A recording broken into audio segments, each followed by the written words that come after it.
നബിയുനാ റസൂലുള്ളാഹി സ്വല്ലല്ലാഹു അലൈഹി വസല്ലം തങ്ങൾ പറയുകയാണ്, ഉമ്മാക്ക് ഖിദ്മത്തെടുക്കണേ അന്ത ഹാജുൻ വ മുഅ്തമിറുൻ വ മുജാഹിദുൻ ഫീ സബീലില്ലാഹ്.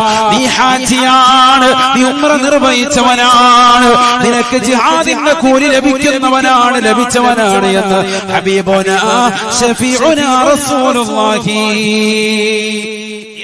തീർന്നില്ല ഉസ്താദേ, പണമില്ല ഉസ്താദേ, ശാരീരികമാകുന്ന ബുദ്ധിമുട്ടുകളാണ് ഉസ്താദേ, ഹജ്ജിന് പോകാൻ പറ്റാത്ത പട്ടിണി പാവമാണ്, നിനക്കുള്ള കൂലികളാണ്. ഒന്നാമതായി പരിശുദ്ധമായ ജുമഅയാണ്, രണ്ടാമതായി പരിശുദ്ധമായ ഫർളാക്കപ്പെട്ട നമസ്കാരമാണ്, മൂന്നാമതായി ആ നമസ്കാരങ്ങൾക്ക് പോകുമ്പോ സുബഹി നമസ്കരിച്ചിട്ട് ഉദയം വരെ ദിക്റിലായി കൂടലാണ്, നാലാമതായി ദുഹാ നമസ്കരിച്ചുകൊണ്ട് നിലകൊള്ളലാണ്.